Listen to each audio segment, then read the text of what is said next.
कह रहा है, एक रैखिक समीकरण 2x + 3y - 8 = 0 दी गई है। दो चरों में एक ऐसी और रैखिक समीकरण लिखिए ताकि प्राप्त युग्म का ज्यामितीय निरूपण जैसा कि प्रतिच्छेद करती हो, समांतर हो और संपाती रेखा हो। बहुत ही सवाल, सिंपल सवाल है। देखो क्वेश्चन नंबर 6 क्या कह रहा है, इसको हल कैसे करेंगे हम। तो हम डालेंगे यहाँ सॉल्यूशन, ठीक है। सबसे पहले कंसेप्ट समझ लो, इस भाषा में जो कंसेप्ट कहा गया है, क्या कहा गया है। देखिए इस सवाल के अंदर आपको एक रेखा दे रखी है, ठीक है, एक समीकरण दे रखी है, कौन सी, 2x + 3y - 8। देखिए इस सवाल में आपको एक समीकरण दी गई है यहाँ, 2x + 3y - 8 = 0, ये दे रखी है। अब ये समीकरण हमें दे रखी है। अब आपको इसी प्रकार की कोई दूसरी समीकरण खुद बनानी है।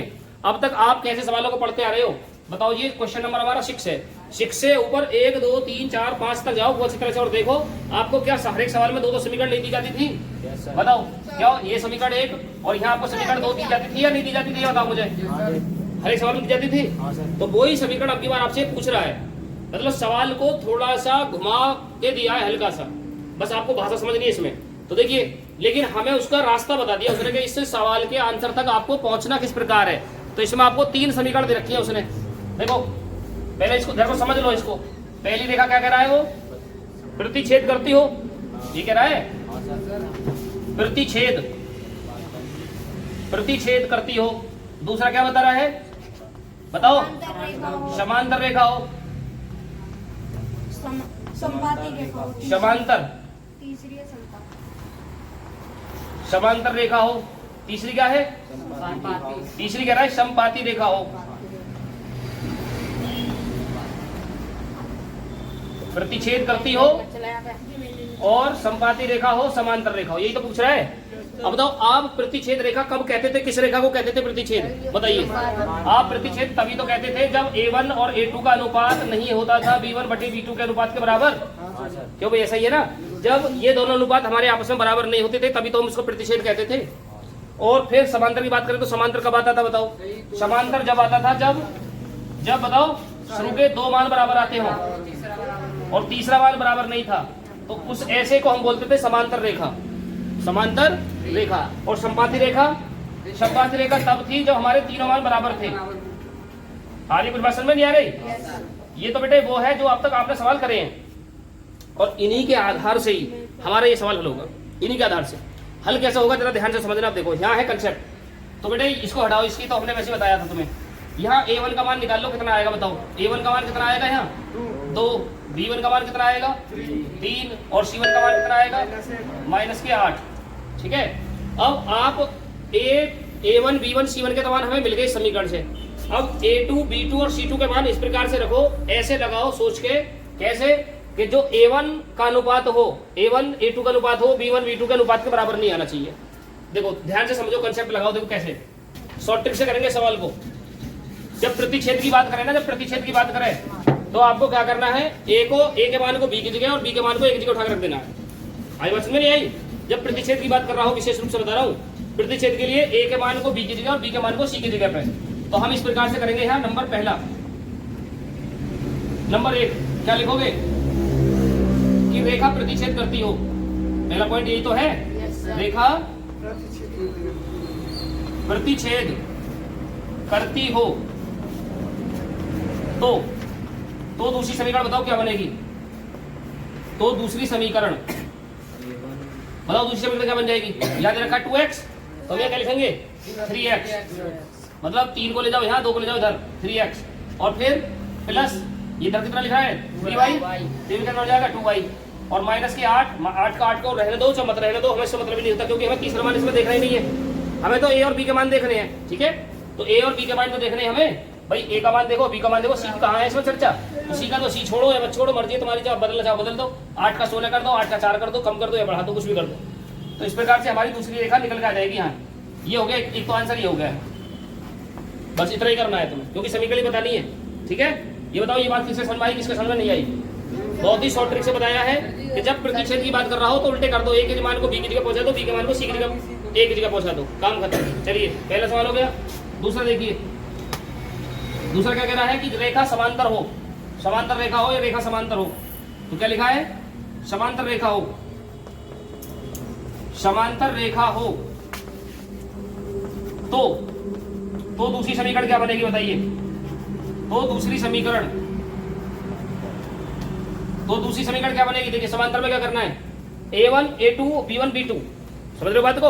तो जो a1 है उसका डबल कर दो a2 को, तो इसमें क्या करना है हमें, क्या हो जाएगा, 2 का दूना 4, 4x कर देंगे, यहाँ 3 का दूना 6y, तो क्या कट के बराबर नहीं आ जाएंगी ये, देखो कैसे आ जाएंगी, ये ऐसा जाएंगी यहाँ क्या, जैसा कि मान लो यहाँ a1 का मान है तुम्हारा 2, a1 का मान कितना है 2, और a2 का मान हम कितना ले लें, a2 का मान बताओ कितना लोगे, इसको डबल कर दो, यहाँ कितना 4, तो कितना कट का जाएगा, 2 एकम 2 2 दूनी 1/2 आ जाएगा निकल के। अब आ जाओ इधर, तो यहाँ b1 का मान है तुम्हारा 3 और b2 का मान कितना करते हैं हम इसको 6, तो क्या कट के ये भी 1/2 ही आ जाएगा।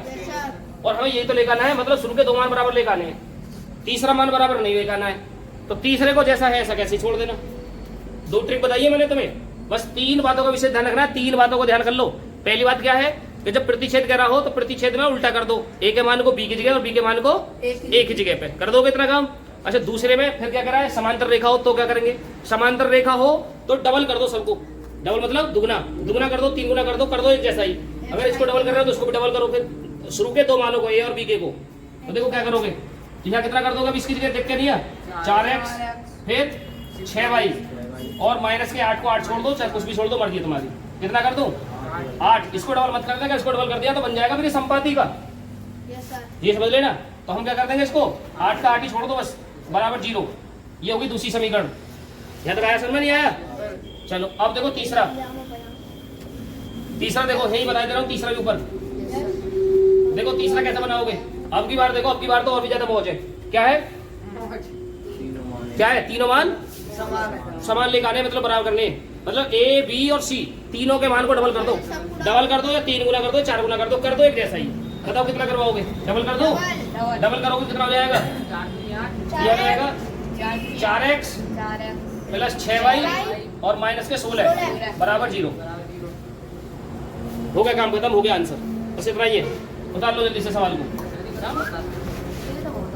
है आसान ना, क्योंकि इसमें आपके अगर आंसर शीट में इसके आंसर मिलाओगे ना तो समीकरण अलग अलग दे रखे होंगे, बताऊंगा मैं पहले ही, आंसर शीट में सबकी समीकरण अलग होंगी, तुम अपने आप से करोगे तो आंसर अलग आएगा, आंसर शीट में देखोगे तो आंसर अलग आएगा, क्लास रूम में आपको अगर क्लास में समझाया जाएगा सवाल तो वहाँ अलग आएगा, मैं समझाऊंगा तो अलग तरीके से समझाऊंगा, मतलब इसका आंसर अलग आएगा, ठीक है ना। तो किसी भी प्रकार से कोई भी समीकरण बना सकते हैं ना, इसमें भाई आपकी मनमर्जी होती है, इसमें होती है सवालों में मनमर्जी।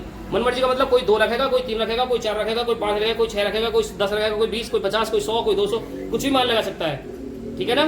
तो यहाँ हर एक का आंसर बिल्कुल अलग होता है, ये लगा लो, और हर एक आंसर सही है फिर इसमें। जल्दी से नोट करो, फिर अगला सवाल चलते हैं। देखो क्वेश्चन नंबर 7, लास्ट क्वेश्चन है, समीकरणों x minus 1 x minus y plus 1 बराबर 0 और 3x प्लस 2y माइनस के 12 बराबर 0 का ग्राफ खींचिए और x अक्ष और इन रेखाओं से बने त्रिभुज के शीर्षों के निर्देशांक ज्ञात कीजिए और त्रिभुज पटल को छायांकित भी कीजिए। बहुत ही अच्छा क्वेश्चन है, ठीक है, और इम्पोर्टेंट क्वेश्चन है। तो हम क्या करेंगे, हम डालते हैं हल, सॉल्यूशन, ठीक है। और ये कैसा क्वेश्चन है हमारा, इम्पोर्टेंट क्वेश्चन है भाई, कैसा है, इम्पोर्टेंट क्वेश्चन है। तो देखिए क्या है, तो पहली समीकरण दे रखी है हमारी कितनी, हम लिखेंगे यहाँ x माइनस वाई और कितना प्लस के 1 बराबर 0, ठीक है। इसको हम दे देंगे समीकरण नंबर 1 नाम। फिर ऐसे ही समीकरण 2, तो समीकरण 2 कितनी है, 3x प्लस 2y और माइनस के 12 बराबर 0, समीकरण नाम दे देंगे इसको 2। अब इसमें संगत असंगत प्रतिच्छेद संपाती संपात पर कुछ नहीं पूछा आपसे, सिर्फ कह रहा है कि इसका ग्राफ खींचिए।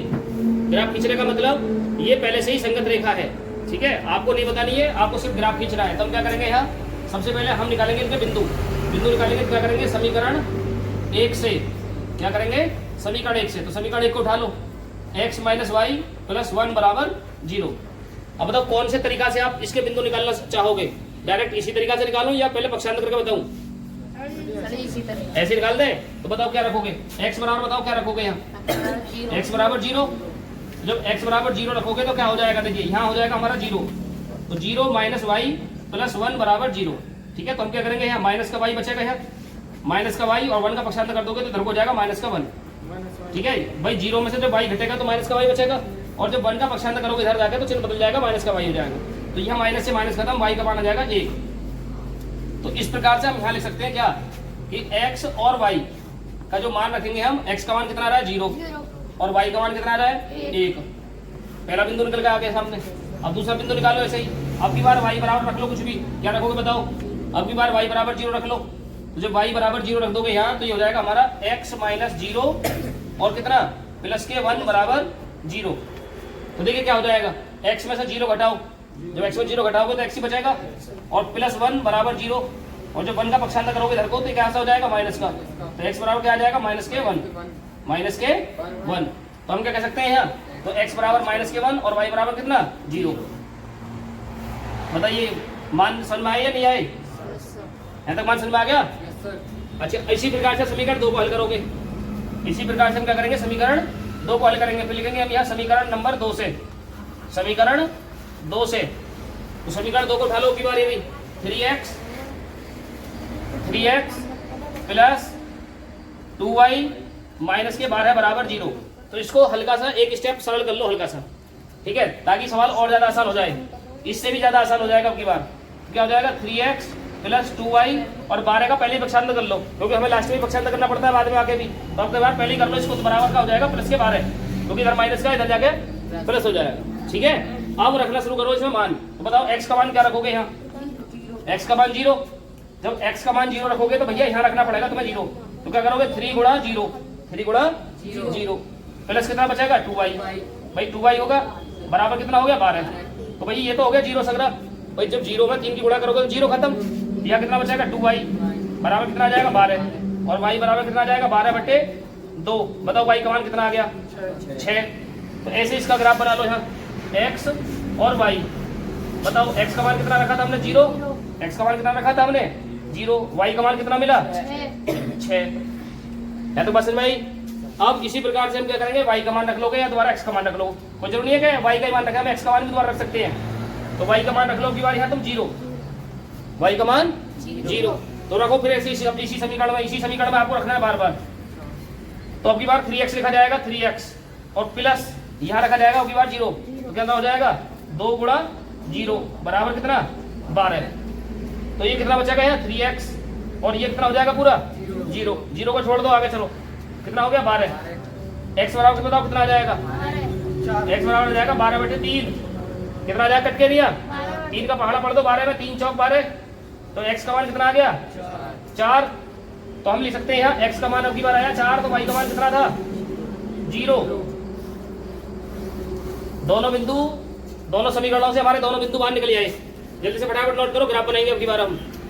ठीक है, जल्दी से नोट करो, अब ग्राफ समझेंगे। हाँ भाई देखो ग्राफ कैसे बनाएंगे। देखो सबसे पहले हमने बिंदु लिख लिए हैं, समीकरण 1 के बिंदु ये है और समीकरण 2 के बिंदु हमारे ये है। तो हमें जो लास्ट डिजिट तक जाना, हमें लास्ट अंक जो बड़ा सबसे बड़ा अंक है इसमें 6 है। तो 6 के हिसाब से हमें लाइन खींच लेनी है इस तरह से। देखिए ये होगा 0, तो इधर को हमारा कौन सा अक्षर रहेगा, ये x डैश, और ऊपर को कौन सा रहेगा y और नीचे y डैश।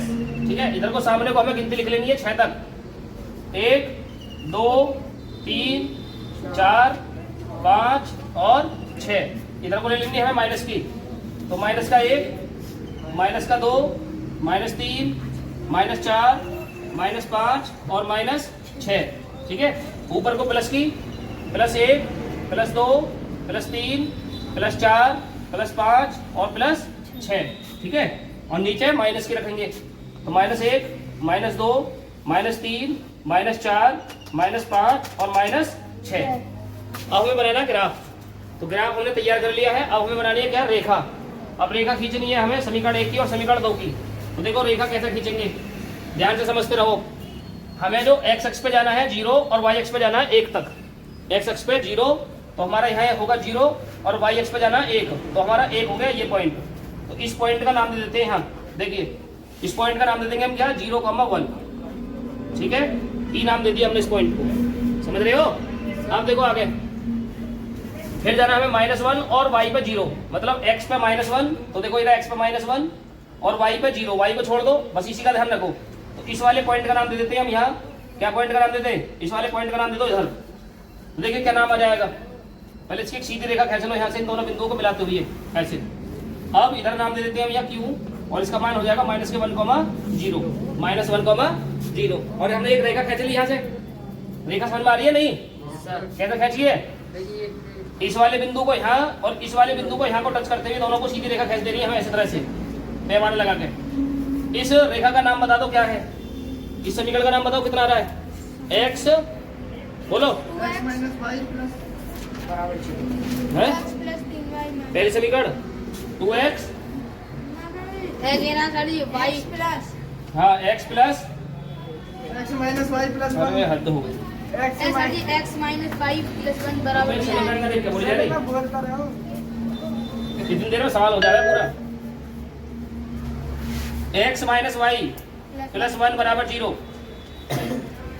पता नहीं कहाँ खोए रहो। अब देखो आगे, अब समीकरण 2 से तो x पे 0, y पे जाना हमें 6, तो y पे कहाँ जाना हमें 6, तो y पे 6 ही रहा ऊपर। तो यहाँ से हमें बिंदु का नाम लिख देना है, ये हो गया p, ये हो गया q, ये हो जाएगा r, और इसका मान हो जाएगा हमारे कितना 0,6। अब हमें जाना समीकरण 2 पे, मतलब उस पे आगे बिंदु 2 पे, तो x पे 4 y पे 0, तो x पे 4 कहाँ है, ये रहा x पे 4 यहाँ, y पे 0, y को छोड़ दो, तो इस बिंदु का नाम लिख दो यहाँ s, कितना है 4,0। अब क्या करोगे, अब ये करेंगे हम कि इस वाले बिंदु को मिला के और इस वाले बिंदु को मिला के दोनों से सीधी रेखा खींच देनी है आपको। इस तरह से इन दोनों से मिलाते हुए एक सीधी रेखा खींच देनी है, ऐसे खींच दी सीधी रेखा। अब इस रेखा का नाम लिख दो क्या है, अब इस रेखा का नाम क्या है, 3x+2y। इस रेखा का नाम हो जाएगा 3x + 2y माइनस के 12, क्या है 3x + 2y माइनस के 12 बराबर 0। ठीक है भाई, ये वाली रेखा हो गई। तो अब जो तुम्हारा सवाल यहाँ तक का था, क्या था सवाल कि ग्राफ खींचिए। देखो ग्राफ खींचिए, एक्स अक्ष और इन रेखाओं त्रिभुजों के शीर्ष के निर्देशांक ज्ञात कीजिए। तो अब इनके आपको निर्देशांक निकालने हैं, कितने आएंगे। देखो एक तो इसका निर्देशांक बताओ कितना आएगा, इसका तो आपने पहले ही पता है कितना है, इसका भी आपको पता है कितना है, बस इसका निकालना है। इसका निर्देशांक बताओ कितना आएगा, कहाँ जाएगा 3.5। जल्दी देखो इसका, और इधर देखो यहाँ कितना, यहाँ पे कहाँ पे आएगा 2 पे, और यहाँ कहाँ जाएगा ये 4 पे, मान लो इसको यहाँ 4 पे जाएगा। देखो इसका आंसर में चेक करो जरा कितना आ रहा है, 2,4 आ रहा होगा, 2,4 आ रहा है, 2,3। इसको पैमाने को सीधे खींचोगे ना, पैमाने से लगा के पॉइंट पाएंगे बिल्कुल एडजस्ट। 3 पे जा रही है ना, हम 3 पे आएगी, कितने पे आ जाएगी 3 पे। ठीक है, हाँ टेढ़ी हो जाती है, हाथ से तो खींच जा मैं। तो देखिए जब इस लाइन को इधर मिलाओगे तो कहाँ पे आएगी ये तुम्हारी 3 पे। ठीक है, तो इस बिंदु का हम निर्देशांक दे सकते हैं यहाँ कितना, PQRS हो गया, इसका नाम अपना दे दो जो भी देना तुम्हें, बिंदु वो दे दो। चलो तो इसका बिंदु कितना हो जाएगा यहाँ 2,3, 2,3। इसके तुम्हें पता है कितने 4,0, इसके भी पता है तुम्हें कितने यहाँ -1,0। तो 3 बिंदु को निर्देशांक हमारे निकल आए। तो देखो कैसे कैसे इस त्रिभुज के 3 बिंदु हैं यहाँ पे, 1, 2 और 3। अब तीनों के निर्देशांक तुम्हें पता चली नहीं पता चली, बताओ पहले का बताओ कहाँ है, पहले का 4,0, दूसरे का बताओ कहाँ है -1,0, और तीसरे का कहाँ है 2,0 और 2,3, ये निकल आए। अब ये कह रहा है कि जो त्रिभुज का जो भाग बना है इसको छायांकित कर दो। छायांकित करने का मतलब ये जो त्रिभुज देख रहे हो ना, ये वाला त्रिभुज दिख रहा है, इसमें त्रिभुज नजर आ रहा है तुम्हें ये, तो इसको क्या कर देना, छायांकित कर देना। छायांकित मतलब इसको ऐसे ढक दो, छाया बना दो इसमें कोई भी अपनी, ऐसे इसको कर दो इस तरह से, तो ये बन गई छायांकित भाग। और ये हो गया तुम्हारा पूरा कंप्लीट क्वेश्चन का आंसर। कंप्लीट क्वेश्चन का आंसर कंप्लीट हो गया तुम्हारा, ये रहा। ठीक है, इतना ही बना के छोड़ देना यहीं पे, ये इसका पूरा आंसर हो गया। छायांकित बना दिया, बिंदु के निर्देशांक भी बता दिए, ग्राफ भी खींच दिया, सब काम हल हो गए हमारे। और यहाँ पे हो गई आपकी प्रश्नावली खत्म। ठीक है, इस प्रश्नावली के अंदर कितने सवाल थे 7, और 7 के 7 सवाल आज हमने हल कर लिए यहाँ पूरे कंप्लीट। कैसी लगी वीडियो में क्वेश्चन समझ में आया अच्छी तरह से, सोल्यूशन समझ में आया। वीडियो अच्छी लगी हो, क्वेश्चन समझ में आए हो तो वीडियो को लाइक करें और चैनल को सब्सक्राइब करके बेल आइकन को प्रेस करें। दोस्तों अब हमारी जो नेक्स्ट वीडियो आएगी वो आएगी 3.2 के ऊपर और टोटली ट्रिक के ऊपर होगी। ठीक है, 3.2 में हम प्रतिस्थापन विधि को हल करना सीखेंगे और प्रतिस्थापन विधि को हल करने की ट्रिक लेकर के आएंगे हम आपके क्वेश्चनों को आसान बनाने के लिए। ठीक है, तो मिलते हैं नेक्स्ट वीडियो में।